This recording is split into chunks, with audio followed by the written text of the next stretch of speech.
Welcome to Salad with a Side of Fries. I'm your host, Jenn Trepeck, talking wellness and weight loss for real life. We're here to clear up the myths, misinformation, bad science, and marketing to teach you how to eat and how to cheat. Are you ready? I'm having salad with a side of fries. This week, we're talking about WiO SmartFoods Double Chocolate Chip Muffin. So shout out to Marianne B, who submitted this one from Instagram. So before I share Marianne's message, if you have an idea, send it in. Website is asaladwithasideoffries.com or social media. I'm at Jenn Trepeck. If you want your submitted topic to be given priority, be sure you're a member of the Happy Healthy Hub. So anyway, Marianne's message said, "Hi, Jenn. I love your podcast and listen to both every week." Well, thank you. I love that. Makes my day. She said, "Will you do a review on WiO SmartFoods, specifically the double chocolate chip muffin? They claim 48 calories with 3 carbs, 0 fat, 9 protein. But when I look at the nutrition info, there's 64 carbs. How can both be true? Is it a gimmick?" So Marianne, I'm so glad you asked. Admittedly, I'm not familiar with these. I did. So in the message to Marianne, I was like, by the way, can you send me the link so I make sure I'm looking at the correct thing? Because I don't know these. So as always, I start with their site. They say low carb, healthy foods that taste like real food. And that gives me pause because they just basically said that their stuff is not real food. I don't think that was their intention, but that's how I'm reading it. And I have a pause from the jump. Okay, then they say they have things in different categories. So they say breads, meals, and snacks engineered by food scientists to deliver fewer carbs, more protein, and 0 fat. Third-party tested, FDA compliant, low carb, high protein, sugar-free, 10,000 plus 5-star reviews. So their categories are baked goods, meals, snacks, and desserts. Snacks and desserts is one category. And then smart shakes. Before we look at the muffins, they have part on their website that kind of starts to explain their angle or their, I'll be kind and call it a differentiator versus their gimmick, but their differentiator. So they say how smart foods work. Our natural inhibitors block most carbs and fats from being absorbed, clinically proven and 100% safe. We use premium, chemical-free North American ingredients and our proprietary organic inhibitors to create our 60-plus healthy food options. The inhibiting action is they use natural inhibitors to encapsulate carbs, most carbs, and all fats, preventing your body from absorbing them. Instead, they pass through the body as waste. So on the weight management piece, they say because your body won't convert most carbs and fat into body fat, you can enjoy flavorful meals without worrying about the weight gain. They go on to explain the science, and I'm just going to use their words and then we'll talk about it. So they say our goal is simple: to provide people a way to improve their state of health without limiting the types of foods they want to eat. Through the inhibitors in our foods, we've created the ability to limit the amount of carbs and fats in our food that are absorbed by the digestive system. Well, people think they've invented a new science or discovered some biological breakthrough. They say they really haven't. They're essentially using what's been used for a long time in pharmaceuticals, they're now using in foods. I'm trying to decide if I'm going to comment here or later. I've worked with some supplements that have inhibiting factors, but inhibitors are different than blockers. And I think it's a slippery slope. I think we need to be careful. I'm also going to come back because I'll say more in a second. So then they say for more than 40 years, doctors have been prescribing medications that could limit the amount of fats and carbs or sugars that are absorbed by the body. We incorporated and refined that science into our products. WiO SmartFoods applied the inhibiting science used in many well-known drugs, but instead of using synthetic or chemical inhibitors, we replaced them with 100% all-natural plant extract inhibitors. We further enhanced our process to deliver the low-carb, zero-fat benefits of our inhibitors, coupled with the high-quality food taste you expect. So again, they're telling us right out, they're creating a food taste, not really giving you quality food.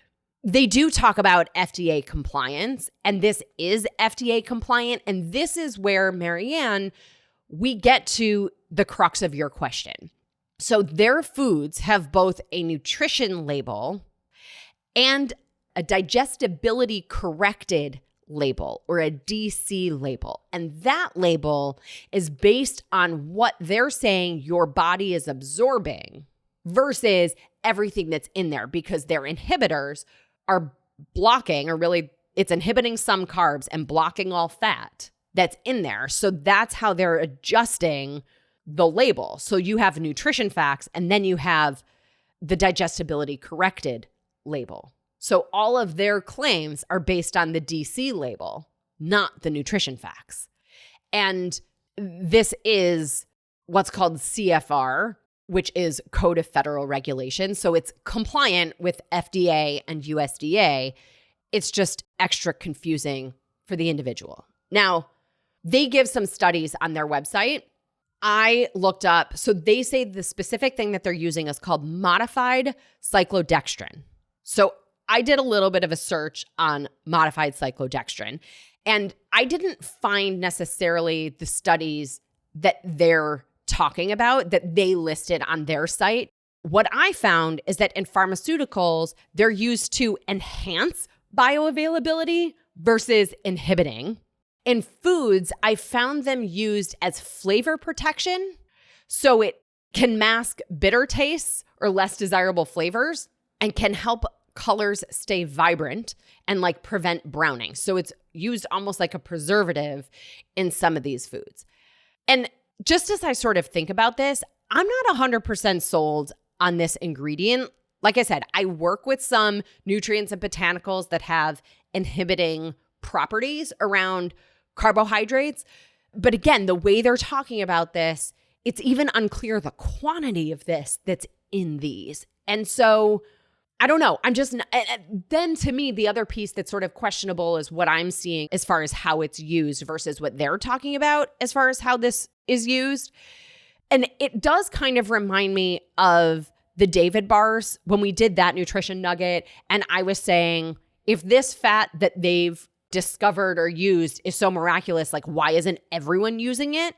And long story short on that one, they basically own, I don't remember if they own the patent or the manufacturer, but they're basically preventing anybody else from using it. By the way, did you hear that the David Bars lawsuit was dropped? It was? Why? I haven't gotten all the details, but interesting. Anyway, I digress. So for here, I think the inhibitor kind of makes me have the same question. Like, why isn't everyone using it if this is the miracle thing that they think it is? And again, inhibitors versus blockers in here, and I guess it's specific to a certain food, not necessarily that it's going to prevent everything you eat that day. All in, I'm on the fence about this specific ingredient. And like I said, Marianne, I think the digestive facts is what their claims are based on versus the nutrition facts that you read. So going to the label specifically for the double chocolate chip muffin, the nutrition facts say one muffin is a serving size, 400 calories, 108 calories are from fat because it's 12 grams of fat, 5 grams of saturated fat, then 64 grams of total carbs, 24 grams of dietary fiber, 8 grams of sugar, 9 grams of protein. So your net carb, if we're looking at this on the nutrition facts, the fat is 12 grams, much higher than we would want it to be. The net carb is 40, about 4 times, a little more than 4 times what we would want it to be. 24 grams of fiber from one little muffin is also probably going to create some digestive discomfort. And then 8 grams of sugars, 9 grams of protein. So a little over about 1 ounce of protein, a little more. Then they say the FDA approved plant-based inhibitors, 100% natural, non-GMO, organic and plant-based carb and fat blocking to block all the fats and some of the carbs and lower the calories without changing the taste. So now their digestive facts say 48 calories per muffin, 0 grams of fat, 0 grams of saturated fat, 64 grams of total carbs, 25 grams of dietary fiber, 36 grams of the all-natural inhibiting fiber, leaving you with 3 grams of net carbs, 1 gram of total sugar, 0 grams of added sugar, and the 9 grams of protein. The ingredients on that one. So you get WiO Smart and Sweet, which is made of Tagatose, I might be saying that wrong, soluble fiber, allulose, stevia, milk, applesauce, WiO flour, trademarked ingredient, we don't know what's in that, eggs, WiO dark chocolate, cocoa powder, whey protein, WiO fat inhibitor, which is made of chiral hydrophilic polysaccharide plant extract. Then there's molasses, vanilla, baking powder, baking soda, lemon juice. Natural preservatives are acetic acid, lactic acid, caramel flavoring, WiO macro carbohydrate enzyme inhibitor made of Cissusvelt grape extract, processed on equipment that may also contain eggs, nuts, wheat. Okay, and milk, by the way. So we've talked about allulose before. It's a low glycemic sweetener. In high amounts, it could create some digestive upset. Tagatose was new to me. This is also the first ingredient in their proprietary ingredient called Sweet and Smart. It's another low-calorie sugar substitute like sucrose.